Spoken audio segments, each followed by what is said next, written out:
There we go. So, hello, good morning, and welcome to English for Olive this morning. Today, we're going to be looking at cause and effect a little bit.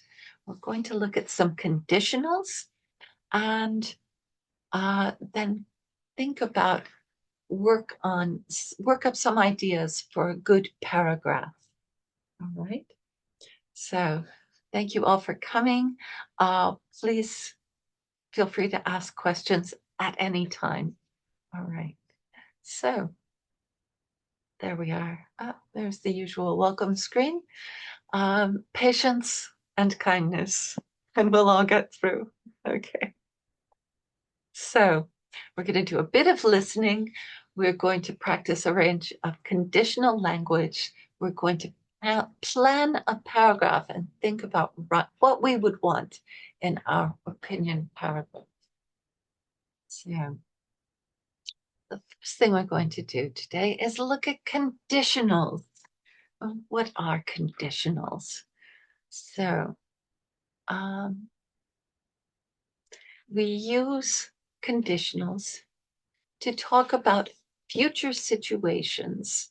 So this is causes and consequences. So situations and what will happen if the other thing happens. So here's a few examples. If it rains this weekend, I'll stay inside and watch a film. If it doesn't rain this weekend, I'll do some work in the garden. So we also use them to make predictions. If electric cars become cheaper, then more people will buy them. If you don't move that plate, it will fall off. It will fall off the table and break.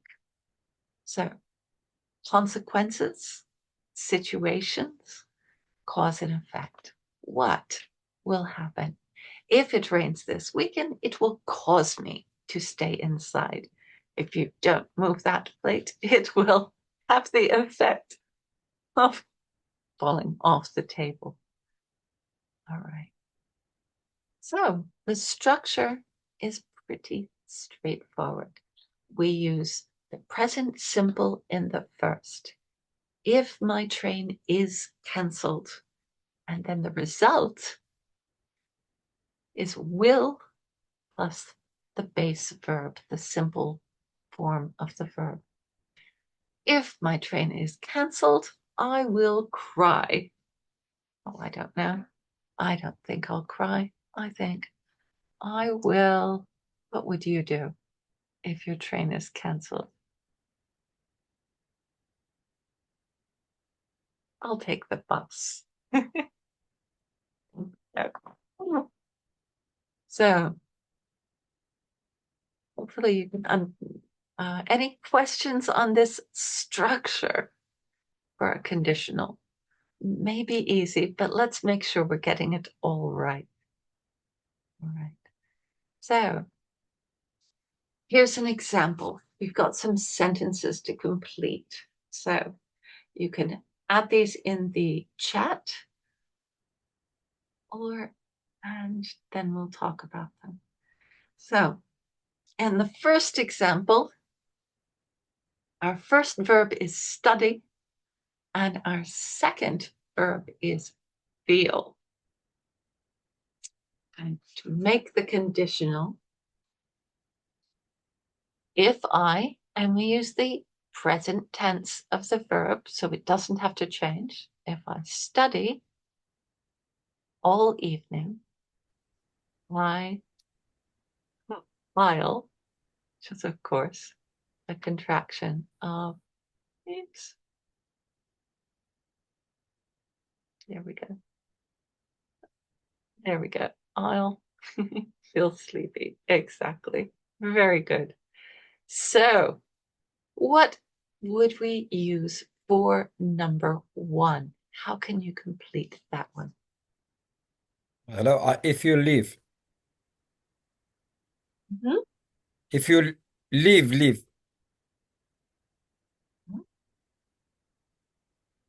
if you leave food on the floor, The ants will come. Yes, well done. Okay, that word, the will, is important. We need that. We need that word. That's our form. Exactly. Well done, Sala. Excellent. Okay, if you leave food on the floor, yes. Ah, okay, but how are we going to? If we hurry, if we don't hurry, we will miss the train. Okay, how are, yeah, they don't really give you. So when we want to, so if we hurry, we will catch the train, right?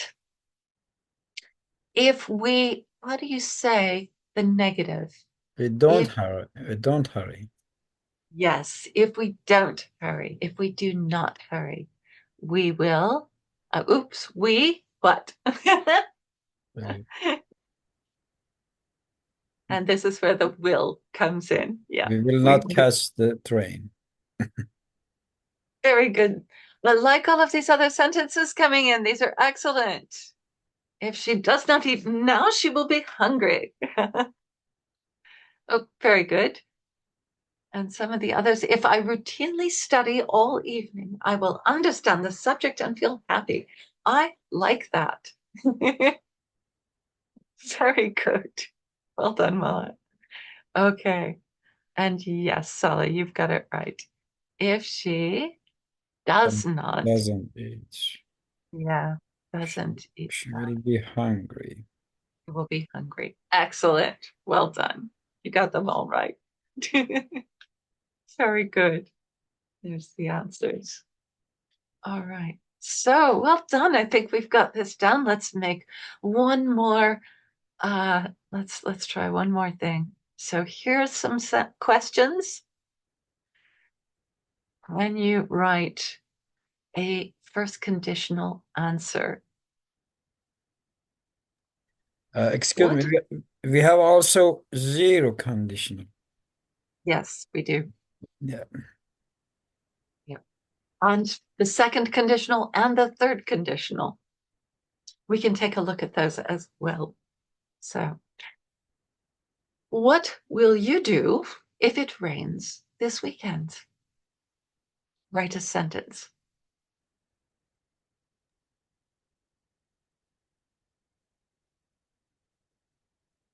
If it rains this weekend, I will stay at home. Very good. What will you do if it rains this weekend?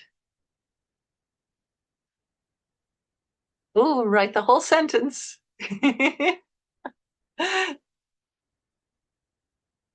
Excellent, Steve. Very good. A lot. Well done.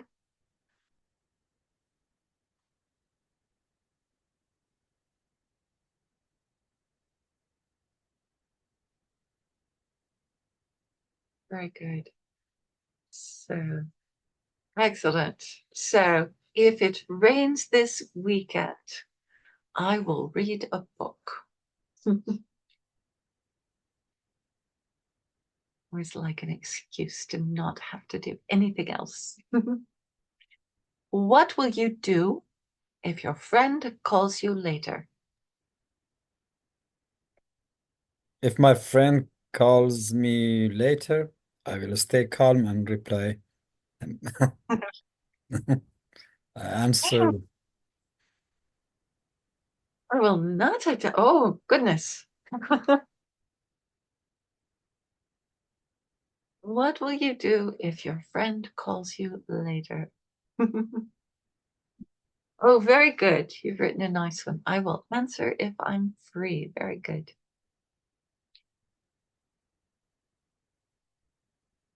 So try and start with the subject. If my friend calls me later, I will.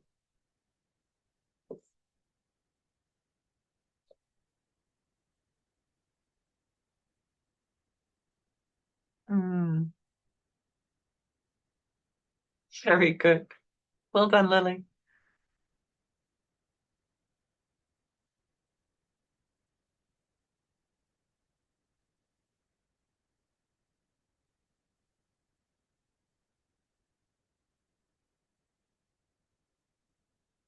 You guys are good at this. Okay. And now we got a complicated one. We've got a complicated one. What will happen? Very good, Steve. That's good. Okay.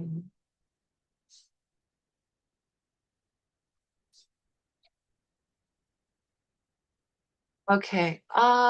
Right. Well, what I can do is I can do a snapshot of the attendance just now. Okay. So let me do that.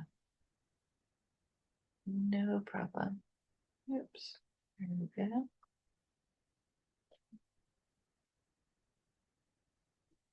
There we go.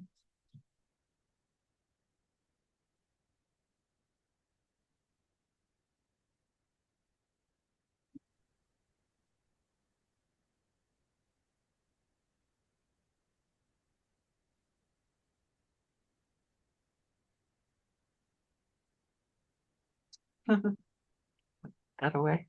There we go. All right. So there you go. Now, oh, excellent. And Mohammed, what you did there is really good. We can turn these inside out, can't we? We can also turn them inside out. The global warming and okay. If yeah, if human Okay, continue, if humans continue to burn fossil fuels, the Earth will be ruined. yes. The Earth will be ruined. Excellent. Air pollution can happen. Uh, global warming and climate change. Hmm.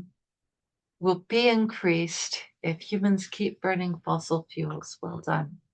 Okay, good job. Yep, excellent. All right. I think we've got a good handle on these. And yes, we can do them inside out as well. I will have a great conversation with my friend if she calls me later. um, that's all right.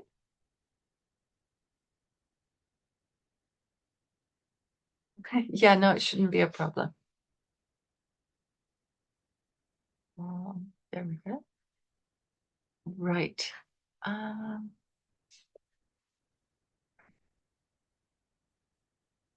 I'll keep that. So, right. So we can also invert them. The will can come first. Right. I will read a book if it rains this weekend. Right. I will not work in the garden if it rains this weekend.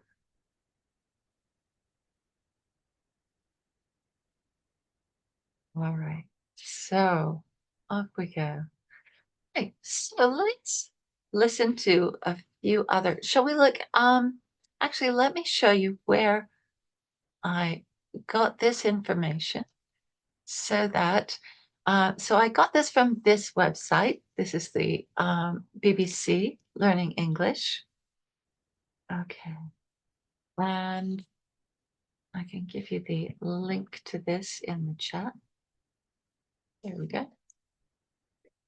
And there are also, so this is where I got the information on that.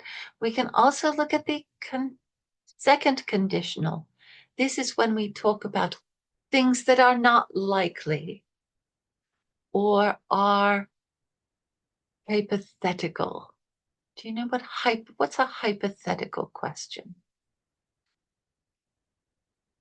What is a hypothetical? Do you know? Unreal, exactly. It's something that we're imagining. So I really recommend continue. You can take a look at these lessons here as well. So with our second conditional, let's see how that's constructed.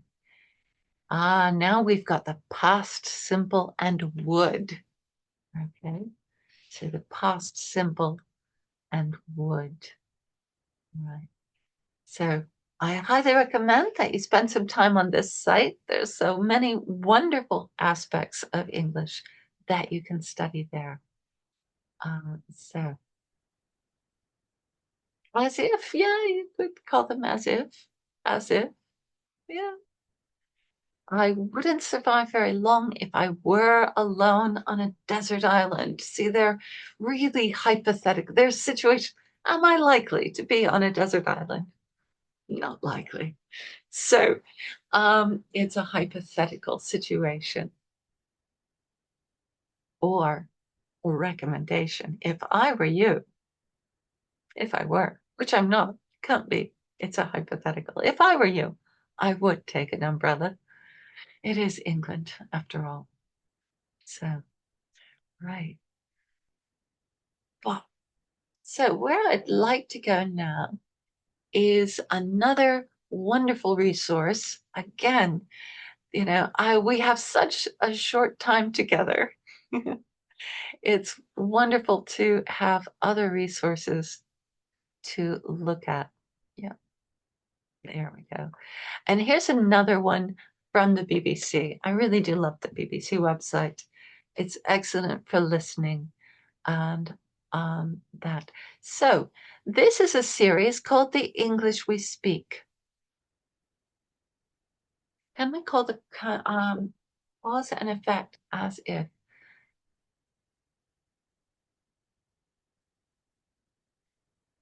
In the first conditional, we're saying if this happens, then will be the result. It is similar to, it is a cause and effect. All right, it is a way that we speak. If then, if this, then that. All right, all of this is free. Absolutely, all of this is free. So, and I'll give you this as well in the chat in case you want to copy it down now. But I thought that we would listen to this one and then think about what we would do. Okay, so this gives us a chance to use our conditionals to think about what we would do. So I'm going to pause the sharing for a second because I don't think I added the sound. Yep, I needed to add the sound. So there we go. Now we're back. All right. So let's listen to this on dip your toe into. All right. If I go to the main site, you'll see we've got lots of idiomatic language, the kinds of language that you might hear that might be very confusing. So let's listen to this one. What does it mean to dip your toe into something? Is this an expression you've heard before? Hello, welcome to the English We Speak, where we explain phrases used by fluent English speakers so that you can use them too. I'm Feifei and I'm here with Phil. Hello, how are you, Feifei? I'm actually feeling incredibly relaxed. I've just started doing a painting course. I haven't done it before and I wasn't sure if I'd like it. So I'm just dipping my toe into it at the moment. But you know what? It's actually quite relaxing. Well, the expression that we're learning in this program is dip your toe into or dip a toe into. We'll look at what it means and how to use it. Depending on who we're talking about, it can be dipping my toe into, dipping your toe into, or dipping his, her, or their toe. Feifei, you said you're dipping your toe into painting at the moment, but what does that mean here? Well, dipping your toe into something, here it means to start something slowly and gradually. Think about going to the beach, especially in England when it's not that warm. If you want to go for a swim, but you're worried about the temperature, you might start by dipping your toe into the sea to see how cold it is. So this expression means starting something gradually to see if we like it or not. And actually, we often use this with things like hobbies, like painting. So you can say that you're dipping a toe into painting to see if you like it or not. Yes, that's right. There are two things that are important to remember about this expression. One, it means to start gradually. And two, you're starting gradually because you're unsure if you'd like it or be successful at it. Okay, so if I give you an example about me, someone suggested to me that I try cycling to work. I thought they were crazy. It's a long way, there's bad traffic. Why would you do that? But I thought I'd try it. So I got an old bike and I just tried it to see if I'd like it. I was dipping my toe into cycling and it turned out to be really good. Yes, so Phil was dipping his toe into cycling. Here are some more examples of the expression dip your toe into. I really like reading romance novels, but I think I might dip my toe into true crime and read one of those next. I've always done ballet, but I've decided to dip my toe into tap, and I'm starting a class next week. My mum's always worked as an estate agent, but recently she's been thinking about dipping her toe into hairdressing. In the examples we've heard, people are dipping their toe into different new activities. Are there other ways of saying it? Yes, we also say dipping a toe into the water or dipping my toe into the water. Now, this is when it's clear from the conversation what the new activity is. It's also possible to use the verbs stick or put. Okay, so we can be sticking, putting or dipping our toe into the water or whatever it is that we've just started to do. That's right. Now to recap, we've learned the phrase dip your toe into, which is used to mean starting something new gradually. That's all from us. We'll be back next time with another useful English phrase. See you then. Bye-bye. Right. So as usual, these have transcripts with them. Oh, usually it's an activity. So, trying to think, dip your toe into. Well, I don't think we would ever talk about feet and food at the same time. So I wouldn't use that one for that one. No, nothing. Okay. Did anyone else try this and find they had a pop-up that asked them to buy something?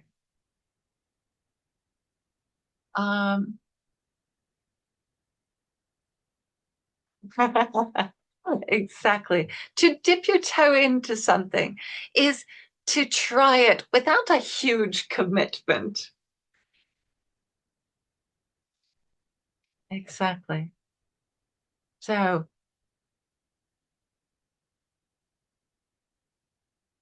um, so let's look at if we're trying something new, if we're thinking about trying something new, um, well, can you use a conditional to describe something you would like to try?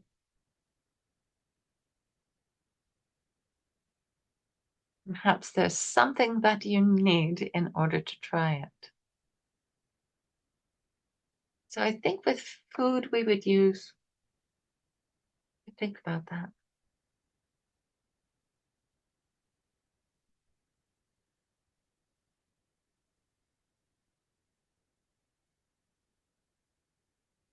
We could dip our toe into cooking.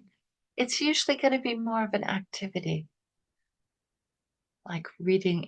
If we think about all of the examples in that,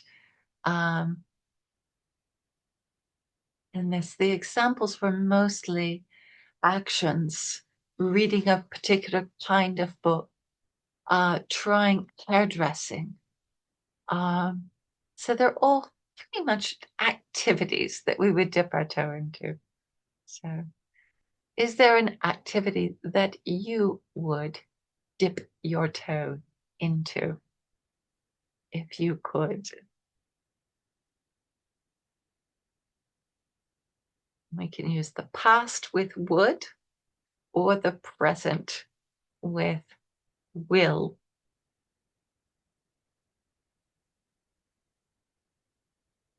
Very good. Very good. We think about our form again. Yeah, there we go. I should add the second conditional in there.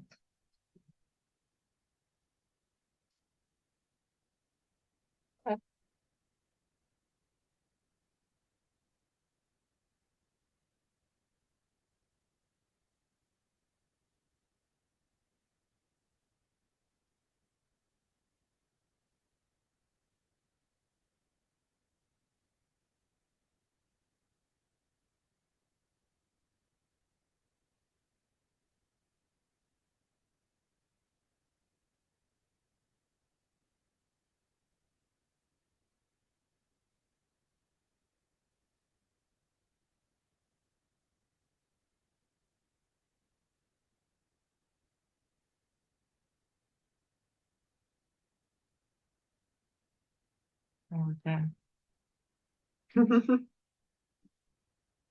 Excellent.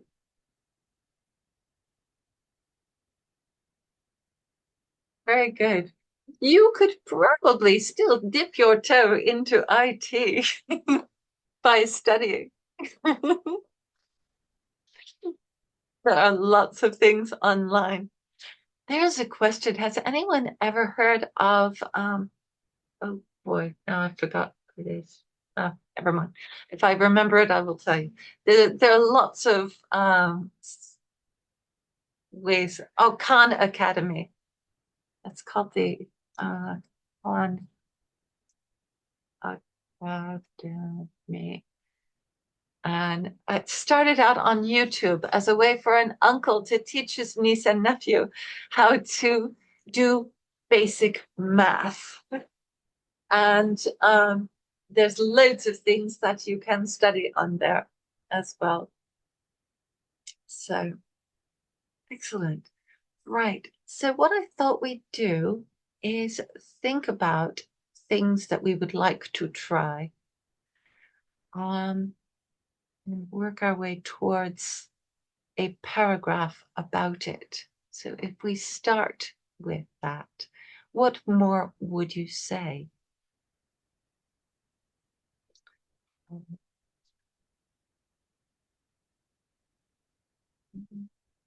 Maybe this is too basic. Let's see if we can get one. Yeah. So we've got our first conditional, and now we've added our second conditional structure. So well done with the past there. That's a very good hypothetical.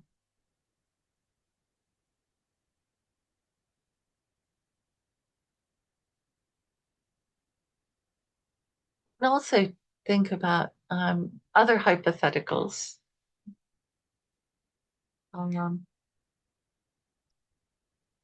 We're talking about, oops, sorry, hit the wrong button. By thinking about where you were in the past and where you are now. So,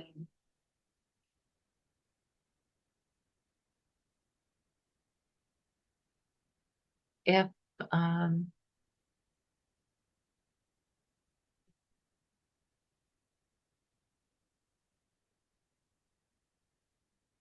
yes.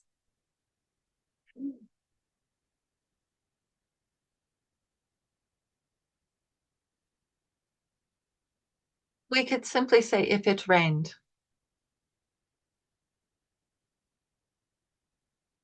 And we actually wander into the third conventional conditional. We say if it had rained, all the places would have been mud as well.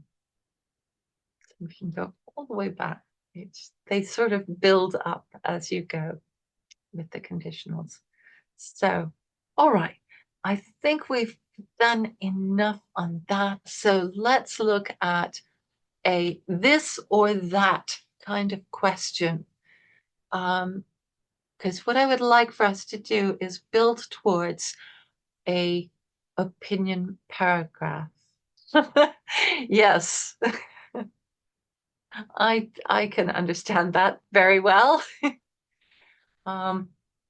I live in a house full of people with, so that's very hard at times. So let's look at another, take a look at 6-minute English real quick. We've got a wonderful one on books, if I can find it. Hello? Where did it go? There we go. I'm already there. So this is a 6-minute English on why read books and not screens. So very good. All right, so let's have another listen. 6-minute English from bbclearningenglish.com.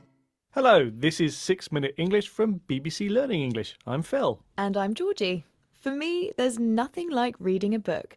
I love turning the pages and the smell of the paper. But nowadays, the fact is that much of the time we read from electronic screens, not paper. Yes, like Georgie, I love books. I also find that too much screen time hurts my eyes. But the availability of digital information means that I end up reading from screens most days. So, apart from sore eyes, is this a problem?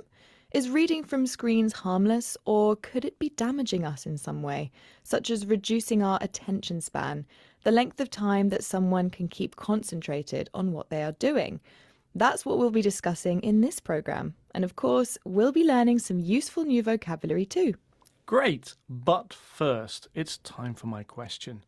Whether you prefer paper or screens, as humans, we're now reading more words than ever before. So, how many words does the average person read a day? Is it A, 50,000 words, B, 100,000 words, or C, 200,000 words? I'll guess it's 50,000 words a day. OK, Georgie, we'll find out the correct answer later in the programme. Of course, there's little doubt that any kind of reading is good for you. Here's Cressida Cowell, author of the How to Train Your Dragon children's books, speaking with BBC Ideas. Reading brings 3 magical powers: creativity, intelligence, and empathy. Reading for the joy of it is one of the 2 key factors in a kid's later economic success. You're more likely to not be in prison, to vote, to own your own home. All of these advantages and benefits happen as a result of literacy. Cressida talks about the importance of reading for the joy of it. When you do an activity for the joy of it, you do it simply for the pleasure of doing it, rather than as a way to gain something else. Cressida lists the many benefits of reading for children, including economic success in later life. But many of these benefits depend on a state known as deep reading, analysing a text to understand its deeper meaning. And in test after test, researchers have shown that deep reading skills develop better when kids read from books. Professor Marianne Wolf is a teacher and advocate for children's literacy around the world. Here, she explains more about deep reading to BBC Ideas. When we read at a surface level, we're just getting the information. When we read deeply, we use much more of our cerebral cortex. Deep reading means that we make analogies, we make inferences, which allows us to be truly critical, analytic, empathic human beings. The reality is, it's not what or how much we read, but how we read that's really important. The very volume is having negative effects because to absorb that much, there's a propensity towards skimming. Professor Wolf's research shows that reading from screens encourages reading at the surface level, quickly and superficially looking at what can be easily understood. Reading books, on the other hand, activates different areas of the brain, allowing a reader to develop positive traits like empathy and to understand the deeper level of a book, including analogies and inferences. An analogy is a comparison between things that have similar features. For example, you might talk about the human heart using the analogy of a pump. An inference is a guess, opinion, or conclusion that you make based on the information you already have. For example, seeing smoke in the distance, you would make an inference that there's fire. It's these types of deeper, more subtle understanding that we get from reading books. So why is it that reading from screens doesn't develop these skills in the same way? Well, the answer has to do with the volume, the sheer number of words, pings and notifications that screens bombard us with every day. Instead of deep reading, this encourages skimming, reading rapidly in order to get a general overview of something. I think it's time to reveal the answer to my question, Georgie. I asked you, how many words does the average modern person read a day? And I guessed it was 50,000 words. Well, you were half right. In fact, the correct answer was double that. 100,000 words. Right, let's recap the vocabulary we've learnt from this programme, starting with attention span, the length of time that someone can stay concentrated on one thing. If you do something for the joy of it, you do it simply for the pleasure you get, rather than as a way to get something else. The phrase on the surface level describes looking at something quickly and superficially rather than trying to understand its full, deeper meaning. An analogy is a comparison between things that have similar features, for example, a human heart and a pump. And an inference is a guess or conclusion that you make based on the information you already have, like inferring fire from seeing smoke.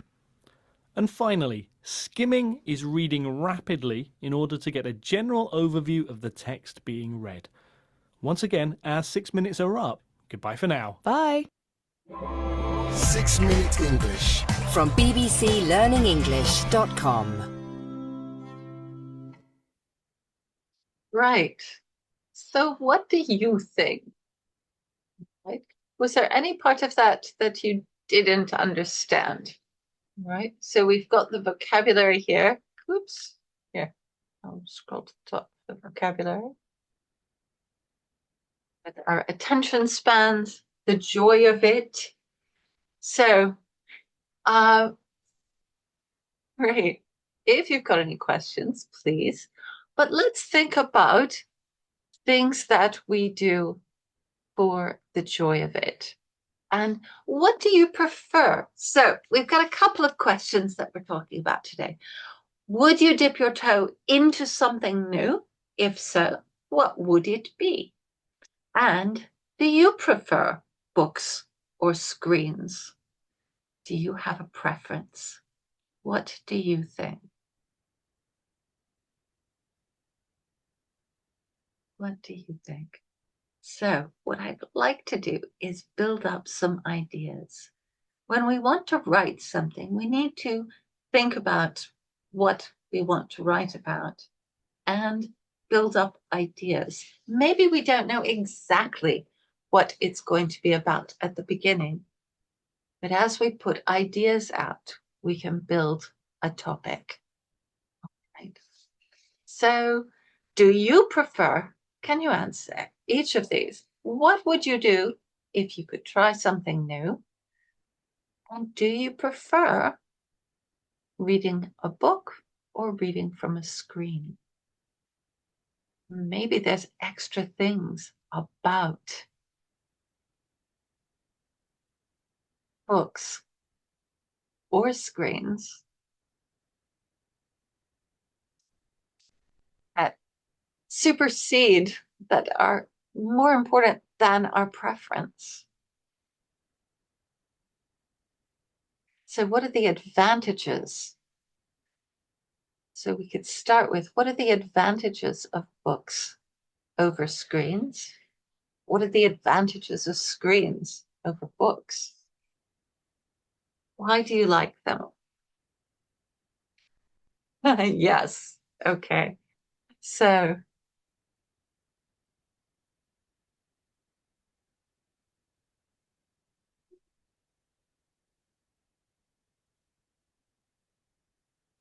yeah. So if we just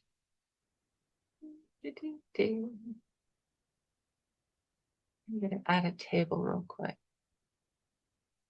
So just 2 of these. Go down here. And with better colors. There we go. So,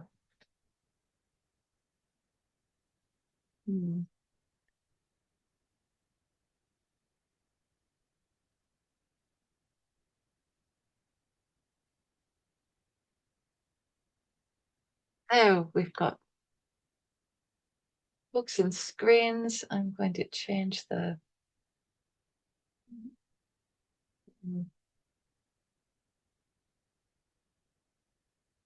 now we can see them.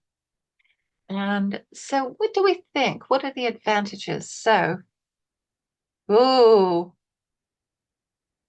you'd like to dip your toe into meditation. That's very good. So screens are more available.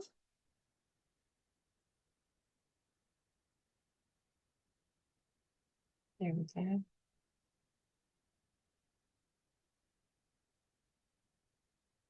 Yes.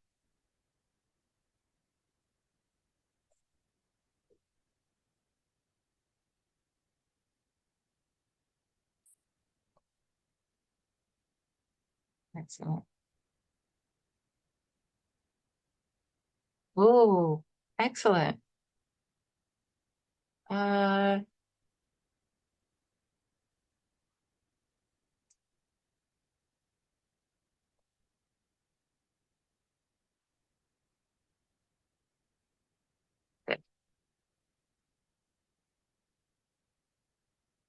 yes, each one does have pros and cons.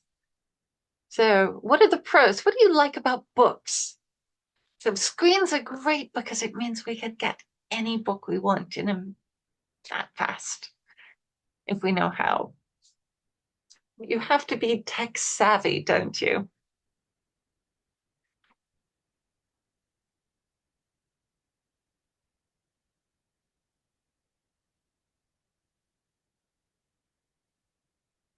What are the advantages of books?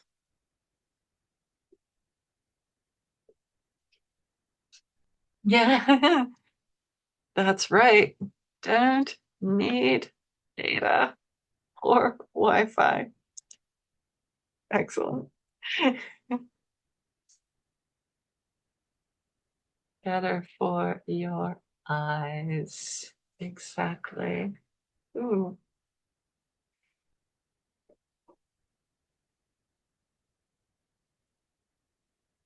I'm just gonna drop a shape on here.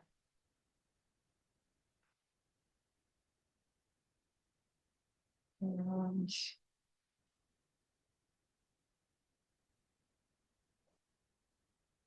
there we go. And send backwards. There we go. Much better. Now we can see everything. Right.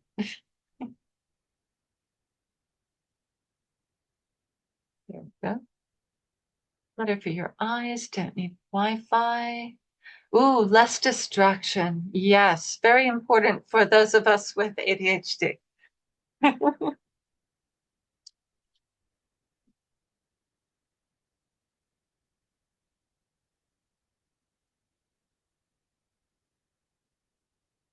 Very good. Excellent. So, from this, you think you could write an opinion paragraph. Which sides do you think are more important? Which makes you prefer them? Ah, yes. It's very good for writing too.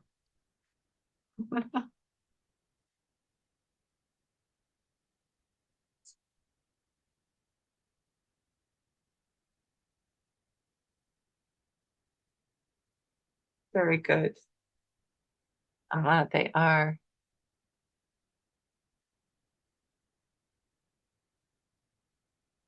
I like the fact that books don't break when you drop them.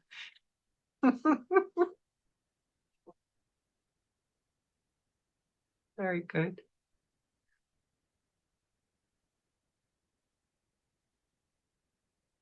So think about how you would format a paragraph. Which of these positive and negative traits would you think? Yeah, that's true. You could carry more books at the same time.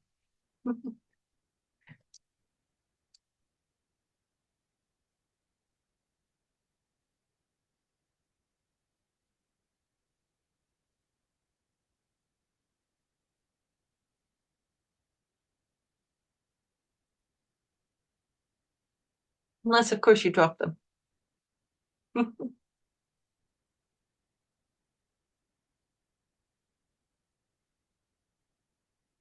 So this is one of those things that we're going to be going over more in the next session, which is one of the places we kind of need to start once we've thought about.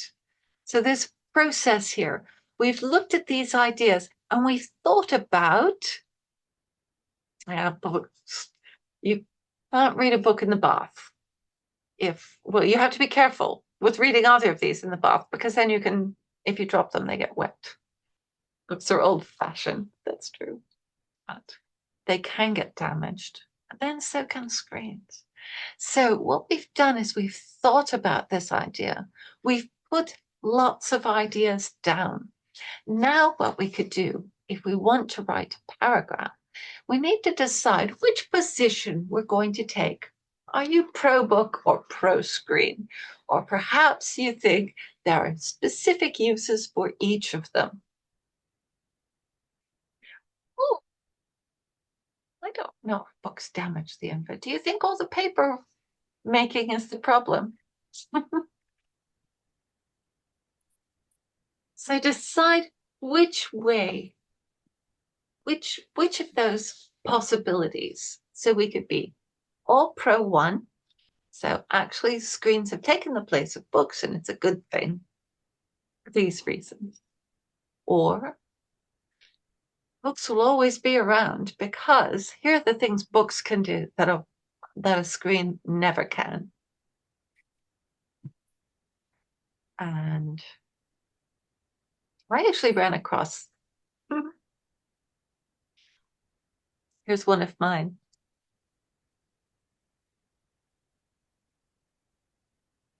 I like making notes in the books that I read.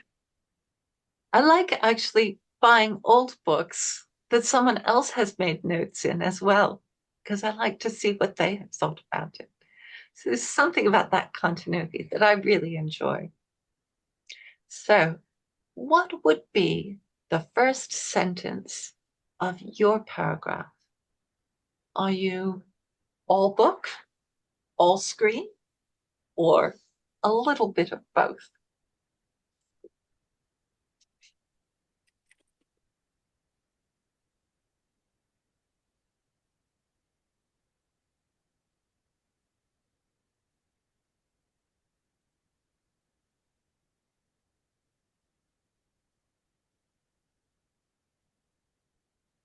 Very nice.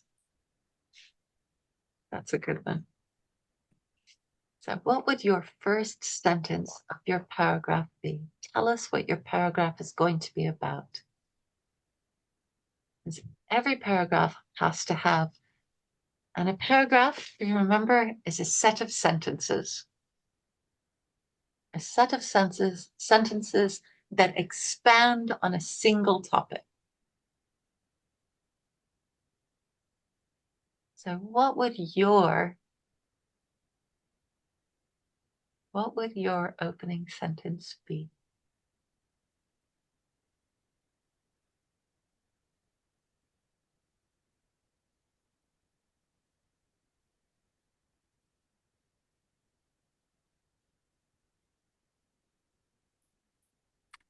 Very good, Mohammed. I think that you mean depend rather than rely. But otherwise, really nice sentence for opening.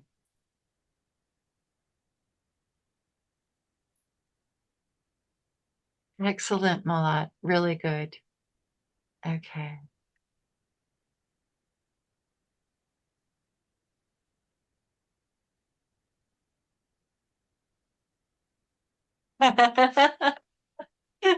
good.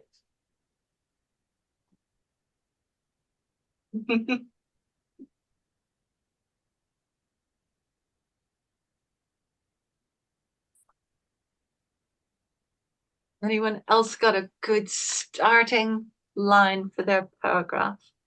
And which of the things that we've written into this chart would you use to write your paragraph? Which ones would you mention?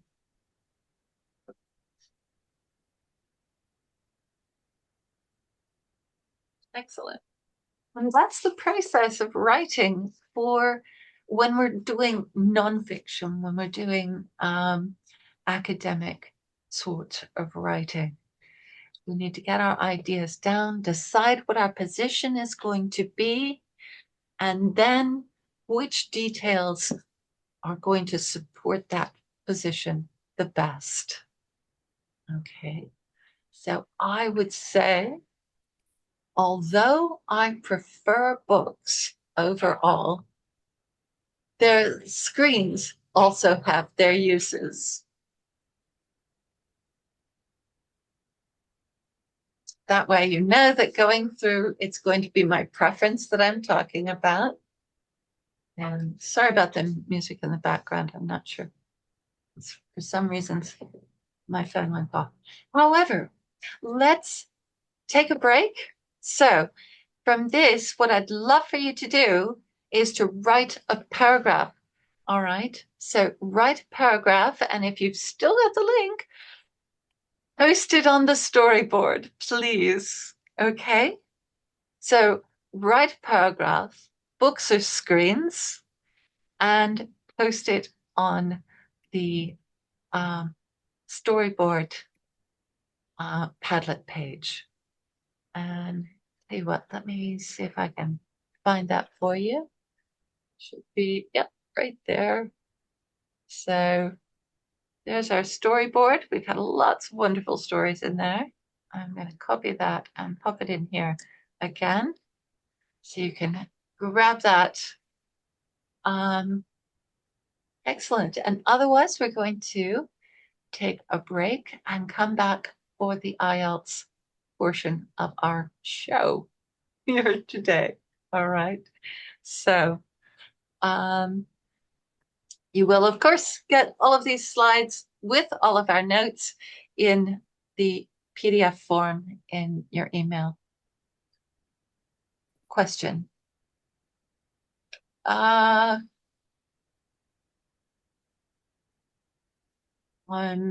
asking everybody to write a paragraph on whether you prefer books or screens, or possibly both. You can use the information we have gathered here or your own ideas. But write a paragraph and post it on the storyboard if you can. All right. I'll be looking for them. So that's the primary homework this week. All right. So if there's any questions, that's great. But otherwise, let's pause for a moment and come back in 5 minutes. Recording. Hello, welcome back. I hope you had a chance to have a short break, get something to drink, so we can carry on.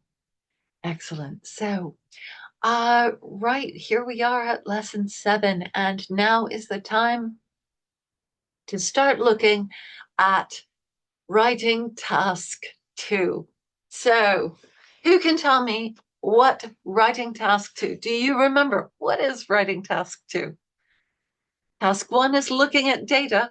What is task 2? What's the shortest way of describing it?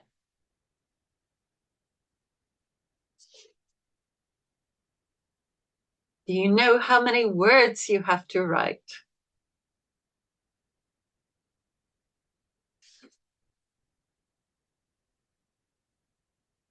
Do you know how long you have? How about, this is easy one. How long is the whole writing exam? How long is the writing portion of the IELTS exam? Come on. Somebody knows.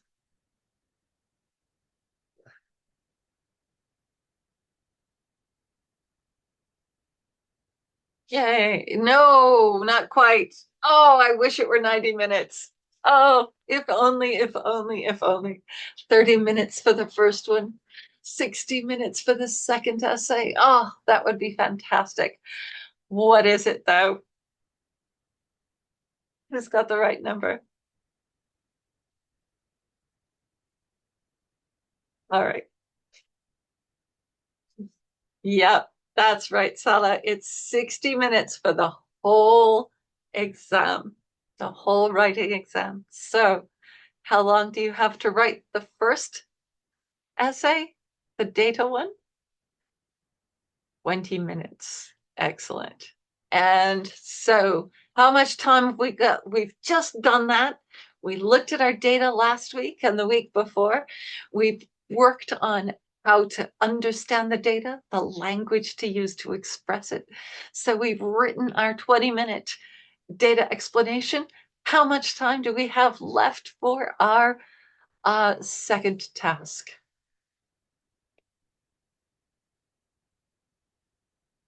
40 minutes. That's right. 40 minutes. So we've got 40 minutes. What do we have to do in 40 minutes? There we go. So writing task 2. Here's what we've got to do. Oh no, how can we ever do that? We have to write 250 words in an opinion essay. How can we ever do that in 40 minutes? I've got to get my pen right down on the paper immediately, don't I?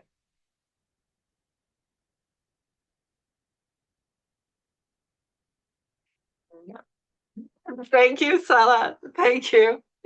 The answer to that is no. Are 250 words hard to write? I know it sounds like a big number, but it's really very small indeed. It really is.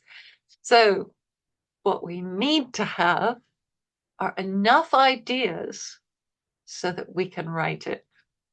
Okay. So we looked at idea generation in the last hour. So now we're going to look at it in the context of the IELTS exam. All right. So what we need to do is analyze the question. We need to brainstorm ideas. All right. And we need to write a plan. This section is vital. Okay. It is, yeah, I'll just do it that way. It is the most important part because you can't do this part. You can't do the writing if you haven't done this part. Why do I say that? Let's look at the marking scheme again. Okay. So there are four criterion for marking this exam. One of them is grammar. We were expecting that one. One of them is vocabulary. Of course, that one's going to be there. And here are the two that everyone forgets. Task response and coherence and cohesion.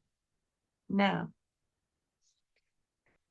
I've got the scheme for these 3 levels. We all need to get at least a 6. Some of us need to get up into the 7s. Depends on what you're doing. All right. But for the majority of people going into university or any professional position, nothing less than a 6 will do. All right. There are some foundation programs that will take slightly lower, but let's look at what it means to do that. So let's start up here. Addresses all parts of the task. Right? Look at the highlighted parts. This addresses all parts of the task. And what does it do next? Presents a clear position throughout, right? Throughout. That is critical. And presents and extends the main ideas. So, no room for repetition. Every word has to count. All right. In Band 6, it addresses all parts of the task. Some parts may be more fully covered than others. Presents a relevant position. What's the difference? Presents a relative position, presents a clear position throughout. Okay. A relevant position versus a clear position throughout. What does that word throughout implying? Is the position visible? When did they write their opinion? Is it in the conclusion? Is it only in the introduction? No. Everything links to it. Now, you can only do that if you have planned what you are going to write. Okay? It's the only way. And if you just put your pen down on the paper and start writing, you can be absolutely brilliant. I can do this, and still, if I don't think through what I'm writing before I write it, if I don't make notes and decide what I'm going to write, if I sat down and didn't follow my own advice on how to work through this exam, I would write a level 5. I'm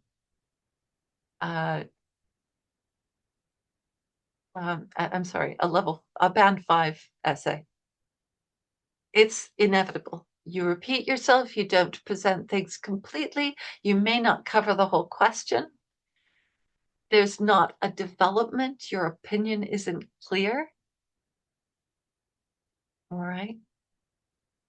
That's what happens if you don't make a plan.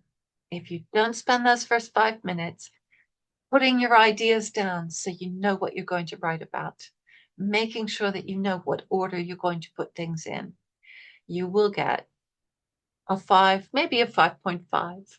You know, if your grammar and vocabulary are excellent, you can get a 5.5.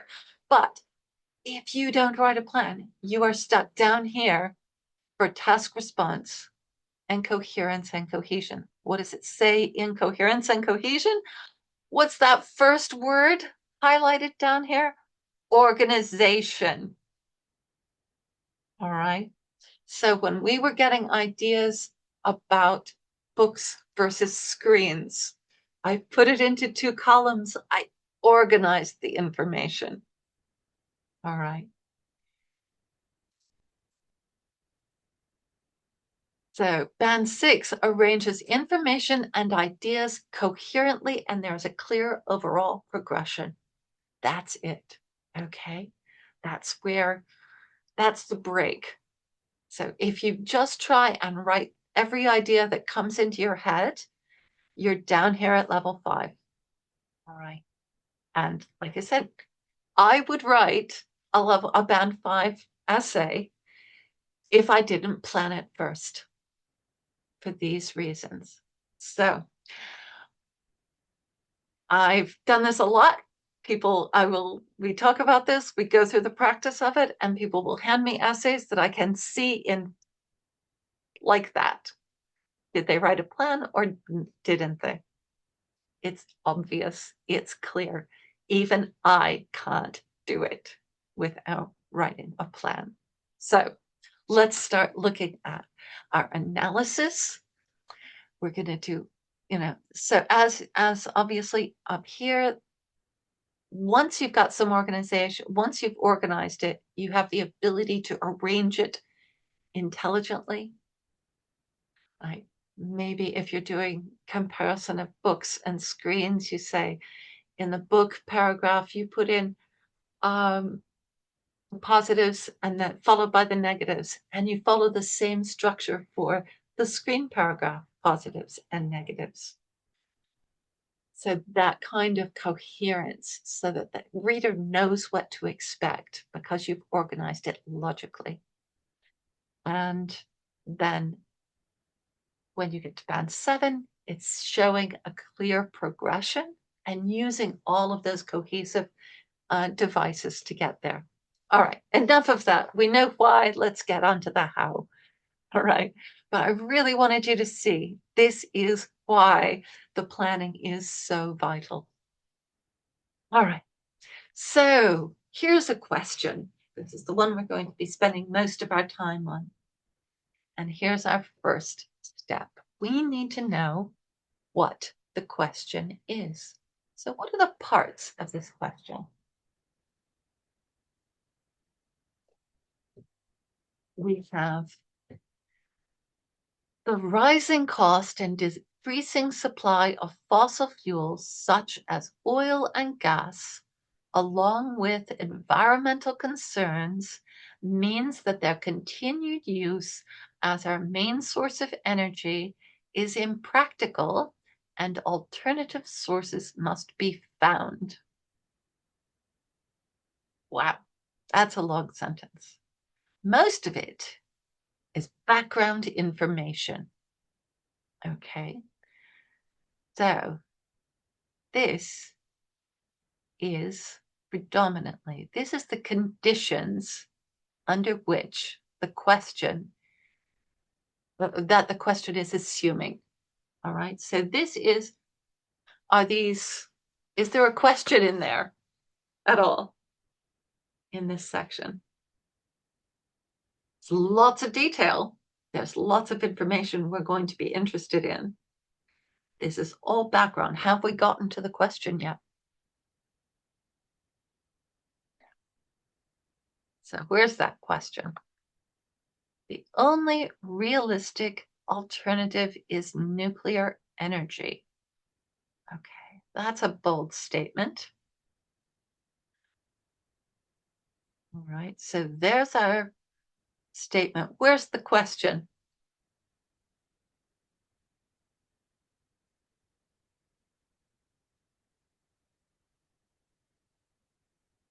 Yep, exactly.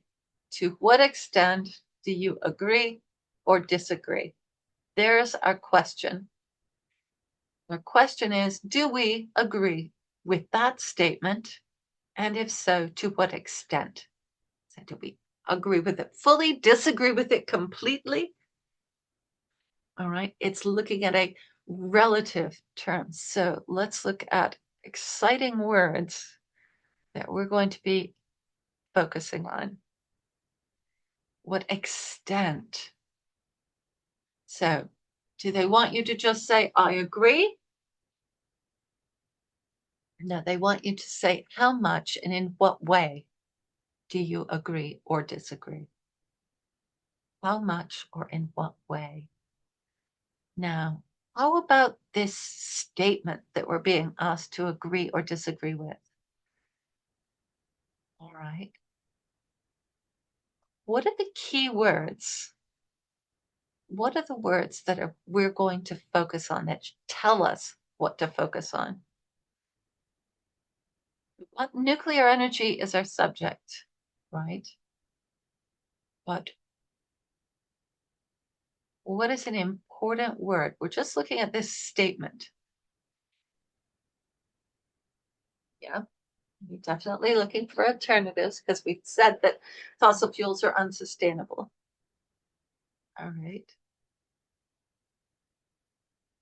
What are they saying about nuclear energy? Is it one of many options? Is it? Yes. They're saying it's the only. Okay. So that's what we're going to be addressing. So if you restate this, what actually is the question? Let's see if we can restate the question. How would you write this as a single question? Can you paraphrase it?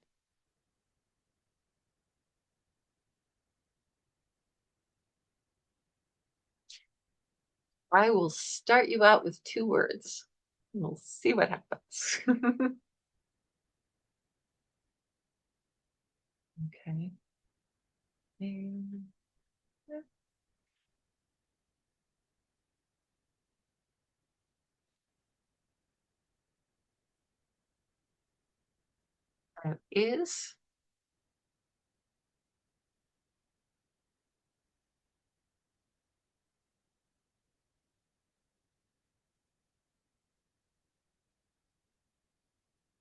Is nuclear energy the only alternative for for fossil fuels?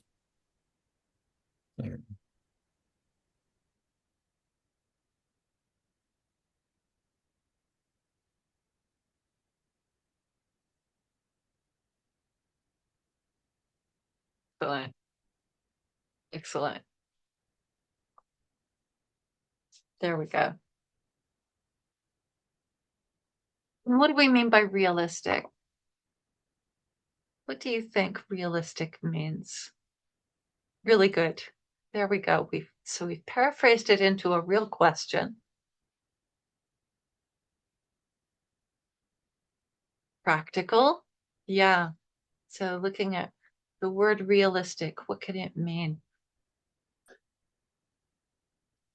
And what would practical mean?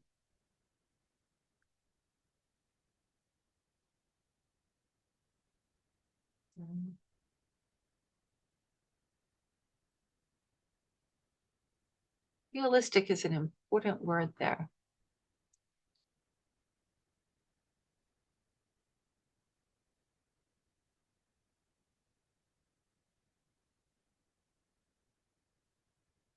So if something is practical, what is it? Actionable. Really good word there. That's great.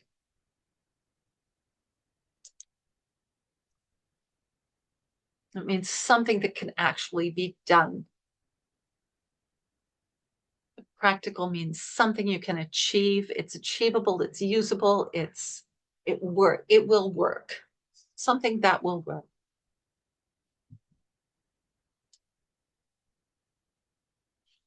Yeah. There we go. Okay, so we're starting to understand this question.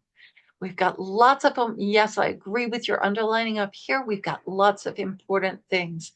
We've got rising cost and decreasing supply, right? These are the problems with fossil fuels. It's getting more expensive. There's less of it. Once again, read it and paraphrase it while you're reading it. Okay, so rising cost equals more expensive. Decreasing supply, less of it. Environmental concerns, damage, pollution, and global warming, right? So spills, pollution, burning pollution, and so what does it practical mean?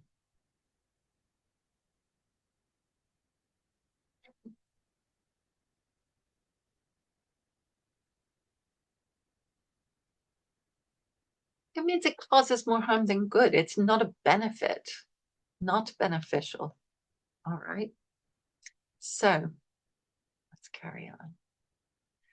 Right. With that understanding, okay, so now we've looked at it. We've got our background information. We've got a beginning understanding of this question. Now we're gonna have a little test. Yeah, of what do we understand from this? Okay.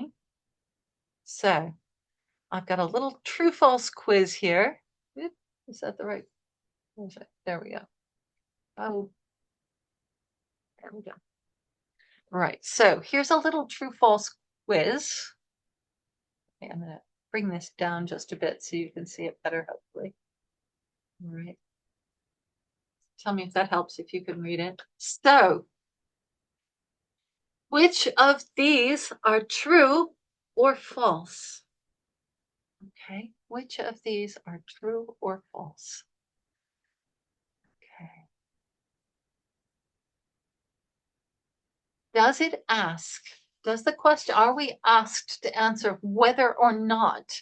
Is there any debate in this question over whether or not, whether or not fossil fuels are impractical? Is that part of the debate? Or is that stated as the condition that the debate is arising from? That was our background information, right? So let's look at that first one.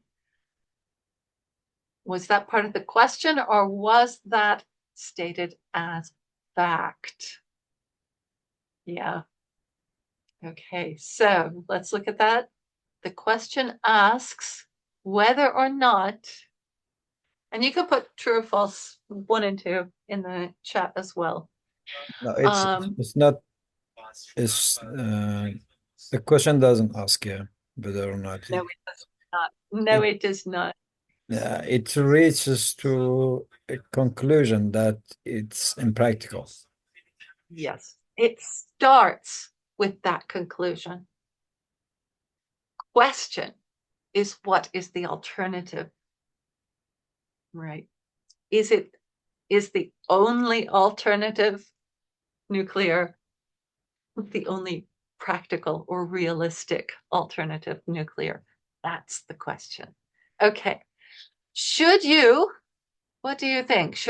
You should give a detailed description of how fossil fuels cause global warming.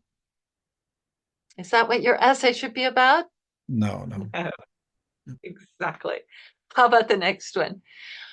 The question asks whether nuclear energy is a good alternative to fossil fuels. The only. Yeah. It's true. You know, that one is, yeah, it's, that is part of the question. It asks if it's the only, but you're being asked to decide whether it is or not. You should discuss the arguments for and against nuclear energy. I don't think so. Yeah, not really.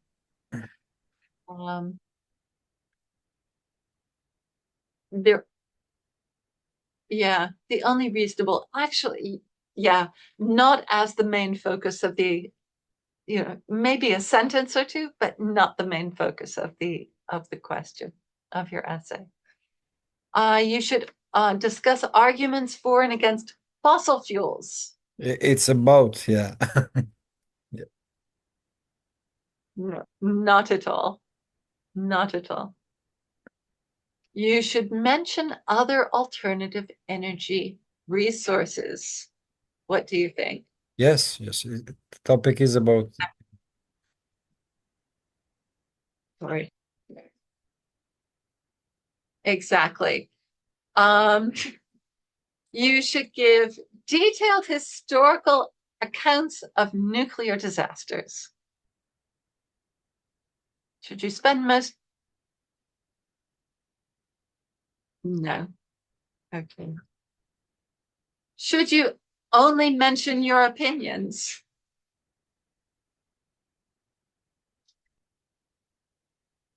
No.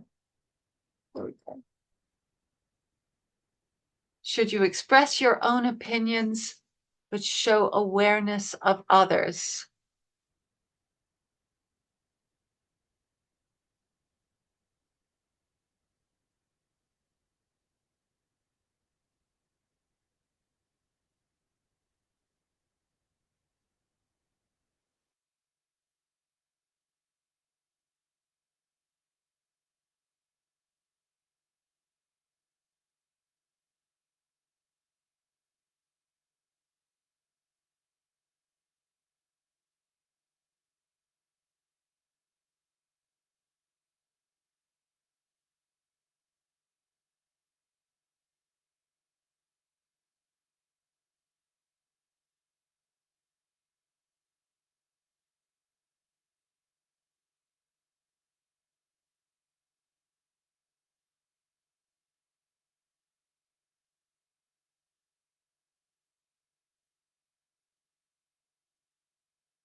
Sorry about the interruption. If you'll forgive me, I just need to pause for just a second. Please keep talking about this. I just need to pause me for a second. So, let me just pause the recording.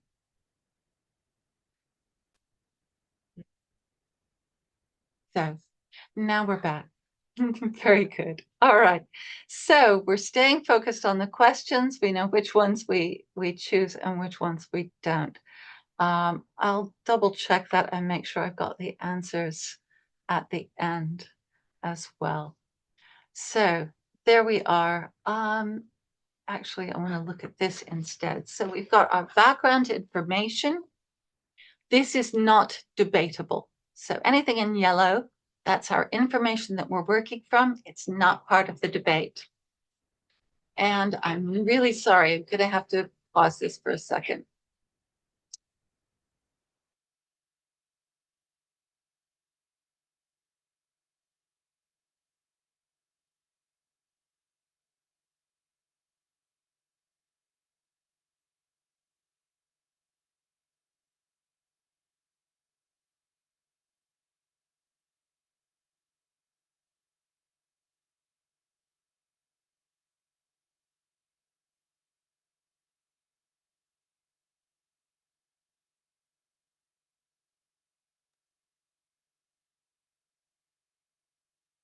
Sorry, thank you for your patience, a little household emergency. All right, so there we go. We've got in yellow, we've got our background information. In blue, we've got the fundamental statement. In green, we've got our question. And those wonderful bright pink ones are the focus, the way in which we are going to talk about it. So we're going to talk about how much we agree or disagree as to whether or not nuclear energy is the only solution. So will we be talking about other kinds of energy? Yes. Will we be debating whether or not fossil fuels are a problem? Okay, really good. So let's carry on. Sorry. So real quick, let's take these. We've got a bunch of statements up here. Which category do they belong in? Reasons I agree that the, and I'm going to highlight it again, only realistic solution is nuclear energy, and reasons that I disagree that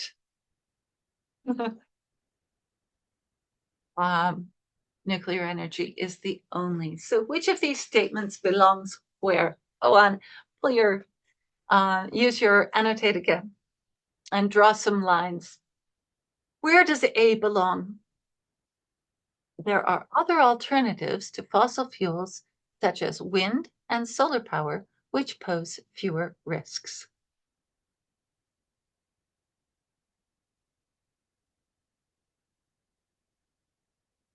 Where does that one belong? Yeah.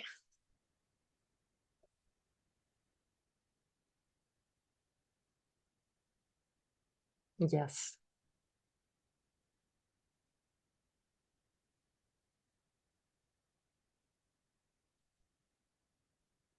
Exactly. So those are disagreement. It means that there are alternatives beyond just nuclear energy.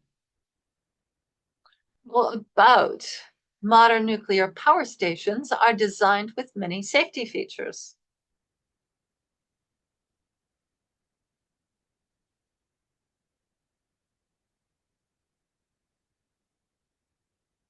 Yes. Nuclear power is a more economical way to produce energy.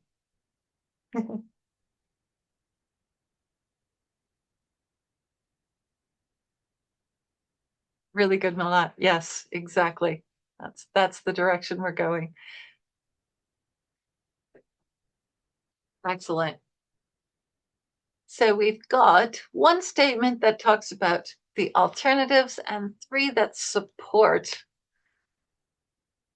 the idea that nuclear power is the only reasonable.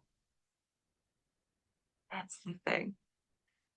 The only realistic, reasonable, practical solution.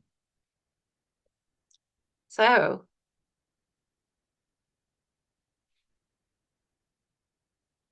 what we're really going to be talking about is it reasonable, realistic, practical? Or are other things more economical, reasonable, practical? Well done. Okay. So let's.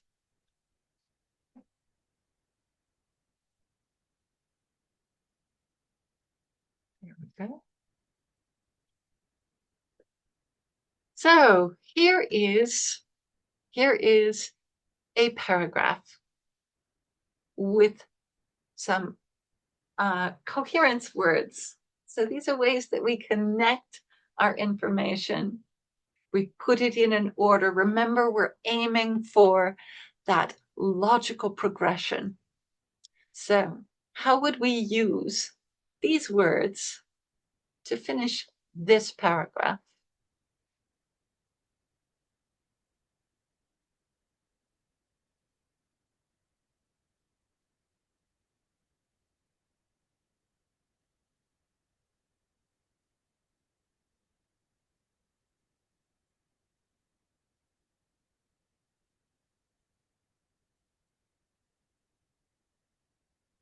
Excellent. We've got the first of all. Really good.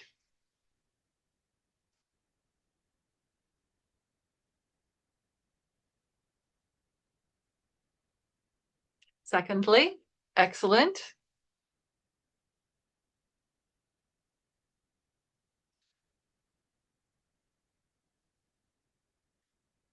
There are a number of arguments in favor of using nuclear energy as an alternative to fossil fuels. First of all, it is an economical source of energy. The power generated by nuclear power stations costs much less to produce than from coal or oil-fired stations. Secondly, unlike traditional power stations, nuclear power plants do not pollute the atmosphere with their waste. Furthermore, the waste is stored in safe containers deep underground. As a result, a move to nuclear power will reduce greenhouse gases that are responsible for global warming in the atmosphere. Have we done furthermore? Yeah. First of all, where are we?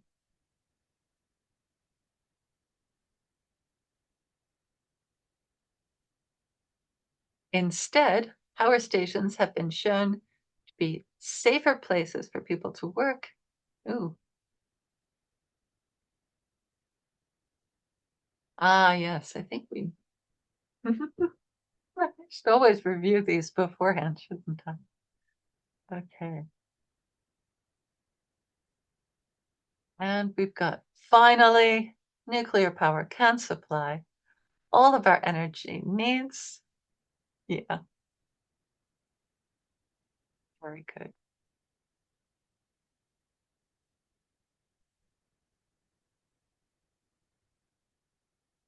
This one, I put the answers right there.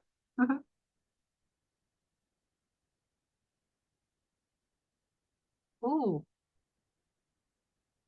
Finally, power stations have been shown to be safer places for people to work. And as a result, nuclear power can potentially supply all of our energy needs for many centuries to come.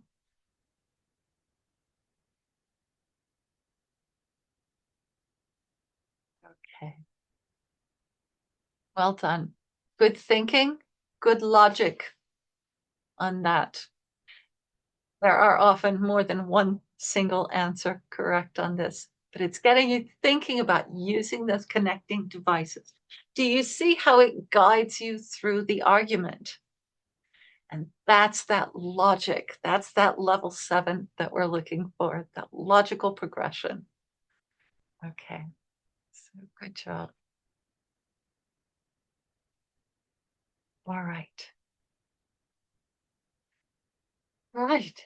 Now, how about cohesive devices? These are things that give the relationships between things that you're talking about, causal relationships. Very much like our if-then that we were looking at in the previous class. So, can you put these together? So try some reading and don't jump at the first word that fits.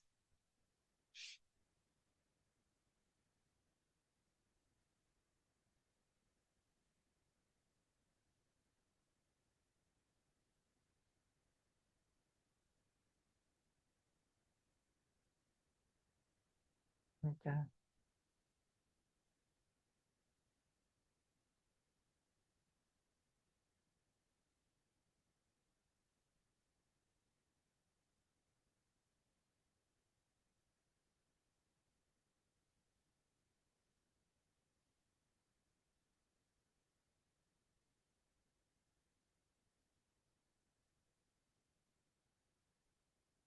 Very good. Well chosen on those first two. Well done.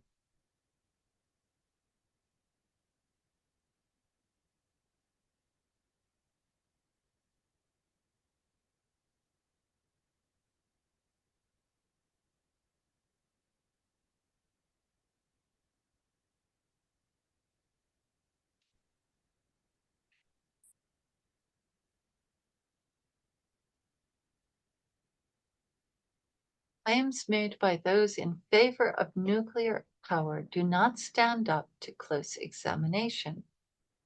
It is often said, for instance, that nuclear power does not harm the environment. Although it is true that greenhouse gases are not produced by the use of nuclear energy, mining for uranium causes real environmental damage. Moreover, many reactors use rivers for cooling.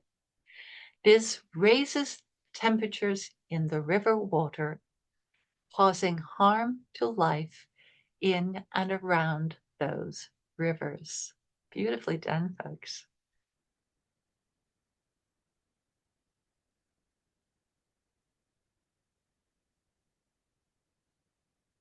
It is also argued that the technology of modern reactors makes accidents almost impossible.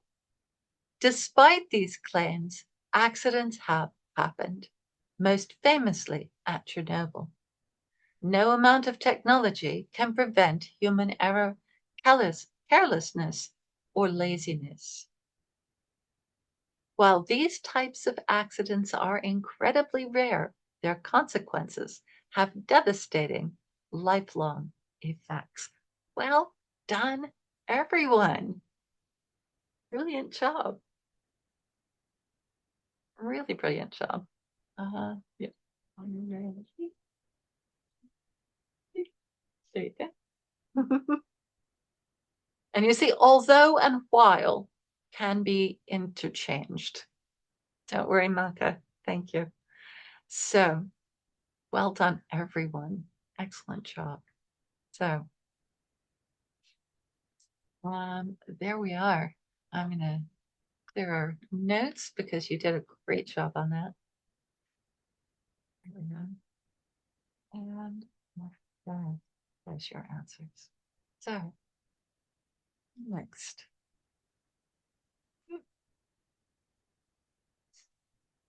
So, now's your chance to decide on your position statement. Okay, so you can think about what are the good and bad elements of each of these, of nuclear energy. You can think about the other energy sources that are available. And then, now some of you have already done this, but then write your position statement. Just like in the last class when we were talking about the difference between books and screens, ultimately we need to take a stand.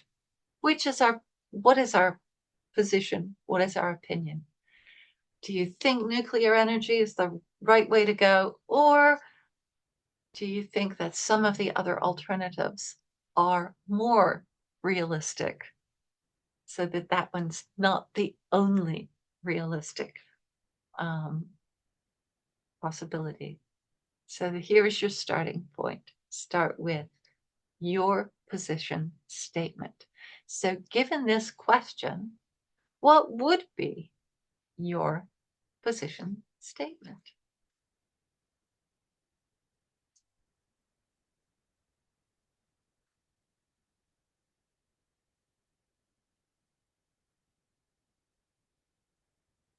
Do you think you would say? Which position would you take?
Very good.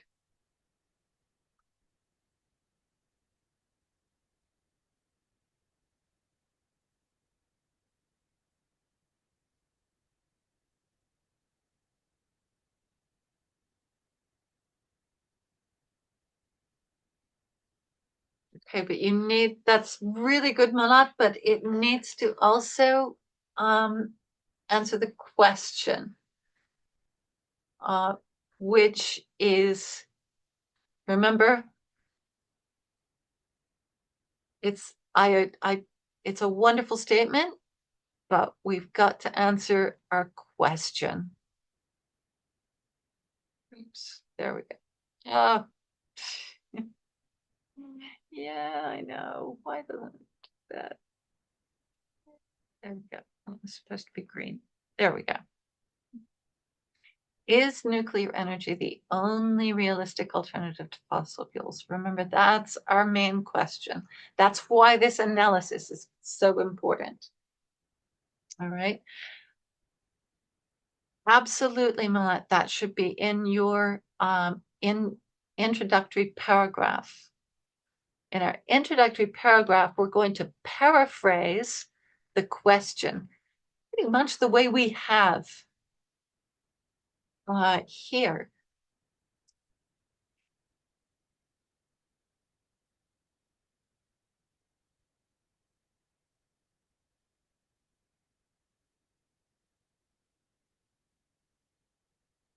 Considering the expense and scarcity of fossil fuels, such as oil and gas,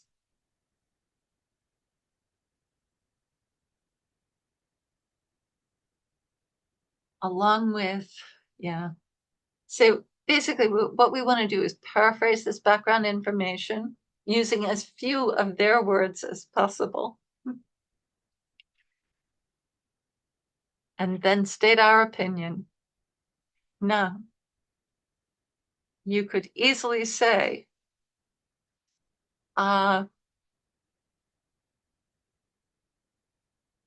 nuclear energy is not only not the sole practical alternative to fossil fuels, it's not even the best alternative to fossil fuels.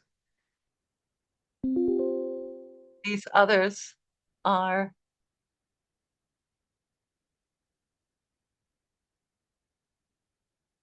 there are other sources that are far superior.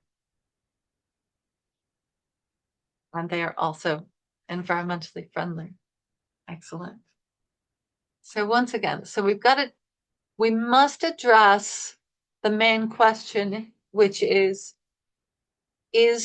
nuclear energy the only realistic alternative to fossil fuels? All right. That's still our question. All right. So you can say lots of other things about the other alternatives, but in your position statement, you must include your answer to this question. All right? So you have to address it directly. Okay. So, once again, what I would like you to do, for those of you, actually, this is a great idea. For those of you who are directly, immediately have your IELTS exam ahead of you, and for anyone else who wants to study with me, preferably on and continue outside with a WhatsApp group, send me your information to my email address here. Okay. So some of you already have. If you've got a WhatsApp account, if you can just send me that information to this address, then I will start an IELTS WhatsApp group so that we can work together and continue studying off-site. Please send me examples of your writing. Okay, so I want your thesis statement. I want for this question, please send it to this email address. I know I've been really bad at answering things in the past, but fortunately I've got everything. You guys are my priority now. So I will be seeing all of your emails and responding more quickly. So apologies for any of that. I have included another IELTS question. All right. And so we've taken a lot of time to do this today. I know.